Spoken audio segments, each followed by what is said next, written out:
What's up, guys? This video is going to just be a little bit of another update. There's lots of things I want to talk about. Track events, track tires, some things we ran into that are problems, not really, and also something else that I got from Michaela for my birthday. So we'll start off with, I guess, track tires. So I was going to get the Toyo R888Rs, but this kind of to put on the ambits, so this kind of rolls into the next thing, which is track events. To put it short, I'm trying to because after this motor build, it happened and I jumped head into water, or feet first, you can say, into this motor build without even like hesitating or looking at my financial situation. And the more parts I added on, I kind of went over budget on this build, so it kind of took back from other things. Like Michaela's going to Texas, I might not be able to go to that trip with her because I overspent on this build. So the track events, track tires might have to wait until next fall, so like September, November, stuff like that, because I need to make sure that I'm having enough finances and money going back into my account so I can see the money rise.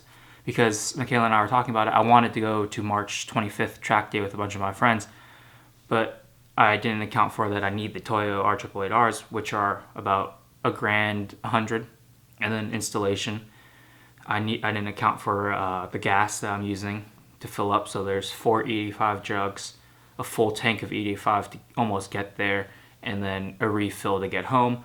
There's food, so breakfast, lunch, and dinner, and snacks, stuff like that. And then there's also hotel, because you stay the night before. There's no way I would want to drive the day of the track event and like leaving at 4 a.m. in the morning for a 7 o'clock check-in and then driving home that day. So she brings up a really good point that I need to save my money, and it's not the right thing to do right now as much as I want to, and I'd be super excited. She just wants me to enjoy the car as it is, and I've talked it over with some people like Rodell, Jeremy, Declan, Peter, and they're all kind of on the same page with me that, yeah, as much as I want to do it, it's not the right idea after spending all this money on Macaw and her rebuild. So that's kind of what's going to happen now. As much as I want to go out, maybe I can go out with some friends, and I don't know, maybe Declan will bring the Miata and we can do that, but as now I can't pay or afford to go to track days until maybe fall. I want to also go to Hawaii again this summer,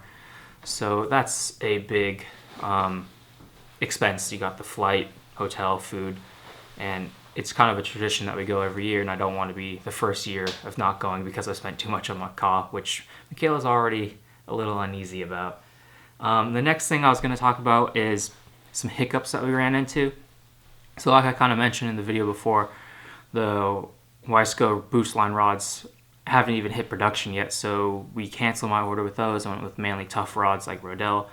The other hiccup is that, I was getting the FP green 10 centimeter. Well, the fabricator there and the technician, I guess, was not on board with the retailer saying they can make me one.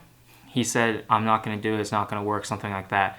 So I got refunded the money that they charged me extra for the 10 centimeter, and we're actually just going to stay with an FP green 8 centimeter turbo. So hopefully, probably that'll be plenty for me. I got money back into my pocket. And then for my birthday, Michaela actually got me the ATI triple gauge pod. So if you guys are familiar with that or not, it goes where your stock temperature, outside temperature, miles per gallon, and clock. So luckily I have an aftermarket head unit, so that tells the time. And of course everyone has one of these usually on them, and this tells the weather, so I don't really need to know the outside temperature. But yeah, and fuel, miles per gallon, once I hit E85 and did all these bolt-ons, that's no longer very accurate to what I'm actually getting. I can actually use the access port, and that gives me kind of a closer reading to what I'm actually getting. So I'll be installing that with Adam. So I have the oil temp.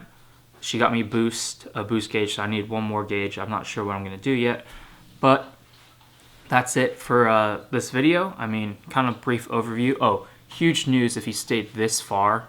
You're going to really enjoy this, is Macaw's at Adams. She was there since last Saturday. Well, either Wednesday, Thursday, or Friday, her motor's coming out. So depending on time and availability of when the parts are, we could start assembling my new block that Saturday. So stay tuned, and the motor build videos are going to start kicking back up. Depending... So that's great. The motor's coming out. Hallelujah. All right, take it easy, guys.